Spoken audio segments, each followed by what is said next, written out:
Okay, finally आ गया हम लोगों का वो पॉइंट जिसके लिए आप बेताब हैं।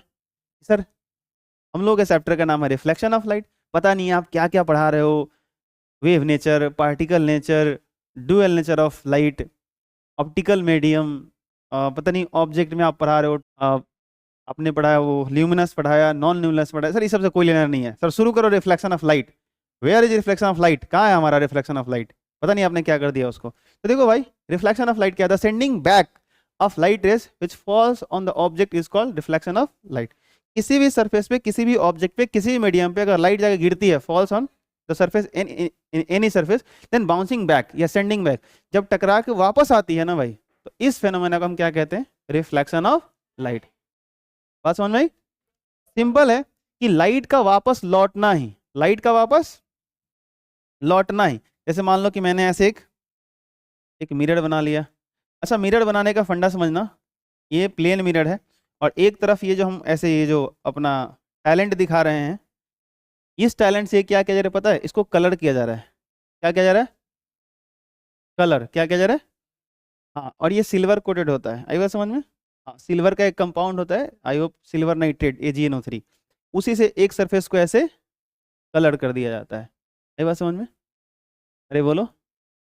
इसमें एक और खेला है कि आप मिरर जब भी लोगे, इसका जो है सो कि थिकनेस बहुत कम होना चाहिए, क्योंकि अगर थिकनेस ज़्यादा होगा, मोटाई मोटाई अगर ज़्यादा होगा तो प्रॉब्लम होगा। थोड़ा दिमाग पे जोर डालोगे तो दिखेगा भी क्या, कि अगर किसी ने मान लो ऐसे ले लिया, मोटा सा मिरर ले लिया, तो पेंट कहाँ करते हो थोड़ा बताओगे? जब पेंट करते हो तो पीछे करते हो या इधर करते हो? तो पेंट आप इस सरफेस को करते हो, बताना मेरे को, इस सरफेस को पेंट करते हो या इसको करते हो?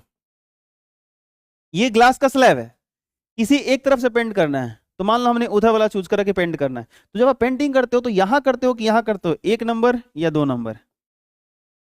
ये 2 नंबर तो अंदर है ना भाई, वो तो उसकी थिकनेस है। जब आप पेंट करते हो तो सरफेस को पेंट करते हो, तो आप तो पेंटिंग यहाँ कर रहे हो। तो अगर इसकी थिकनेस ज्यादा है, थोड़ा बुद्धि लगाना, अगर आपके पास ज्ञान बुद्धि है तो लगाना भाई। अगर आप पेंटिंग यहाँ करते हो, सोचो, और लाइट अगर यहाँ से ऐसे आएगी, मुझे एक सवाल का जवाब दो, ये लाइट यहीं से लौट जाएगी या फिर इसके अंदर इन कर जाएगी? ये लाइट तो इन कर जाएगी, और अगर ये इन कर जाएगी भाई साहब तो होगा लफड़ा। ये रिफ्रैक्शन हो गया। मैंने आपको अभी समझाया था कि ये एयर है, अरे यहाँ तो एयर है, ये क्या है? ग्लास है।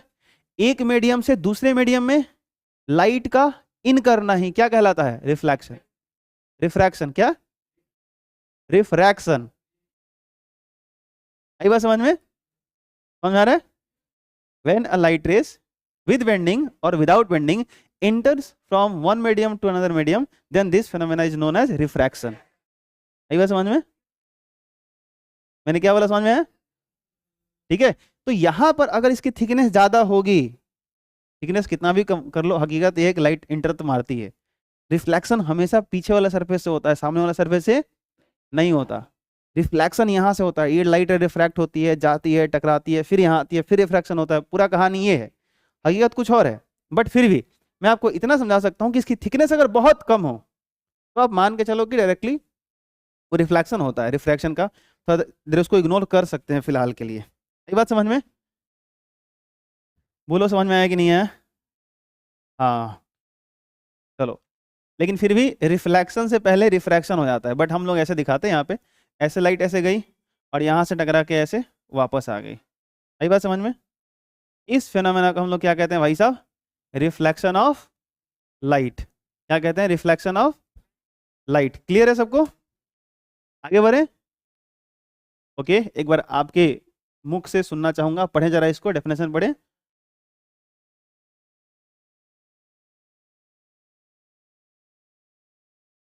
हाँ वाह मेरे शाहरुख खान वाह, वो अपना वो अलग ही फेर में लगा हुआ है। इधर देखना, पढ़ना इसको। बोलो, the sending back of light rays which falls on the object is called reflection of। Clear है? कोई दिक्कत? ओके, अगला इंसिडेंट रे। ये इंसिडेंट रे क्या होता है? तो देखो, जो लाइट सोर्स से चल के आती है। अच्छा, आपको क्या लग रहा है कि जब इस मिरर पे ये लाइट रे इंसिडेंट हो रही है, मतलब आ रही है, तो कौन सा आ रही है? ये वाली आ रही है, ये वाली आ रही है? ये तो जा रही है, आने वाली तो ये है ना। तो जो लाइट रे सोर्स से आती है, द रे कम फ्रॉम द सोर्स, वो रे जो सोर्स से आती है चल के on the surface is called, उसी को क्या बोलते हैं, इंसिडेंट रे। क्लियर है? देखो छोटा छोटा बात है, थोड़ा सा दिमाग खोल के बैठोगे बात समझ में आएगी। आई बात समझ में? इतना बिल्कुल नहीं है, ऐसा कुछ बहुत बड़ा टफ चीज नहीं है। दूसरा देखो, reflected ray, the light rays sending back by the surface is called reflected ray. तो जो टकरा के लौटती है उसको हम क्या कहते हैं, रिफ्लेक्टेड रे। क्लियर है सबको? पॉइंट ऑफ इंसिडेंस, नया टॉपिक आ गया, ध्यान सुनो। The point on which incident ray falls is called point of incident. यहाँ पॉइंट्स नहीं होगा, एस काट देना, एक ही पॉइंट होता है। आई बात समझ में? जिस पॉइंट पे लाइट रे आके इंसिडेंट होती है, गिरती है, उसी को हम क्या कहते हैं, पॉइंट ऑफ इंसिडेंस। इसका एक डायग्राम जरूर बनाएंगे हम लोग, और बाकायदा हर किसी का नाम यहाँ पर लिखेंगे। जैसे ये हमने मिरर लिया, यहाँ पे एक ऐसे लाइट रे आ गई, तो ये सोर्स से चल के आ रही है, तो इसको हम लोगों ने क्या नाम दिया, बोलो? Incident ray. क्या नाम दिया? और जिस पॉइंट पर, इस पॉइंट पे आकर के ये फॉल हुई है, गिरी है, तो इसी को हम बोलते हैं पॉइंट ऑफ, क्या बात समझ में आया,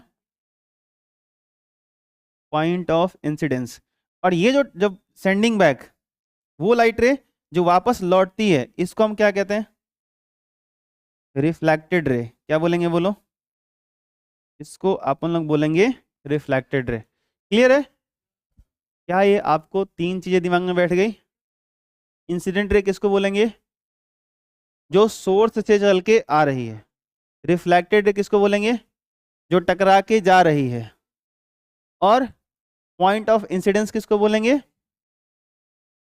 जिस पॉइंट पे इंसिडेंट रे आके गिरती है, फॉल होती है। आई बात समझ में? जहां आके टकराती है। आई बात समझ में? अरे बोलो, कोई दिक्कत? तो ये तीन चीजें हैं। आगे देखो, normal on the point of incidence. अब ध्यान सुनना, नॉर्मल में और normal on the point of incidence, ये दोनों अलग अलग चीजें होती हैं, और बच्चे बड़ा गलती करते हैं, वो कहीं बना लेते हैं। तो मत करना आप ऐसा कि दुनिया कहे आपको डैश जैसा। ये मिरर है, क्या है बोलो? ये तुम्हारा प्लेन मिरर। ध्यान सुनो, इधर किसी सोर्स से लाइट ऐसे चल के आई, टकराने के बाद ऐसे ये वापस चली गई। आई बात समझ में? इसका क्या नाम है, बोलो? Incident ray. इसका क्या नाम है, इसका क्या नाम है? अच्छा, पॉइंट ऑफ इंसिडेंस को ना हम लोग फिलहाल दिखाएंगे पी से। किसे दिखाएंगे? पॉइंट ऑफ इंसिडेंस को हम लोग किसे दिखाएंगे? अब सुनो, नॉर्मल का मतलब होता है कि वो लाइन जो इस मिरर पे 90 डिग्री का एंगल बनाए। नॉर्मल का मतलब ये वो है कि इस मिरर पे जो 90 बनाए। ध्यान सुनना पहले पूरी बात, फिर उसके बाद चिल्लाना।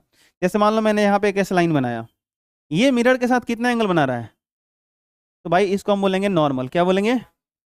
ठीक है, ऐसे बहुत सारे बना सकता हूँ। मैंने यहाँ एक बनाया लाइन, जो मिरर के साथ कितना बना रहा है। आई बात समझ में? मैं एक यहाँ बना रहा हूँ। आई बात समझ में? लेकिन ये देखो, ये भी नॉर्मल है, ये भी नॉर्मल है, ये भी नॉर्मल है, लेकिन तीनों में फर्क ये है कि ये जो नॉर्मल बना है मेरा, जो ये तीसरा वाला, नीचे से तीसरा वाला, ये जो है normal on the point of incidence. क्या बात समझ में है? ये नॉर्मल तो है, लेकिन पॉइंट ऑफ इंसिडेंस पे है।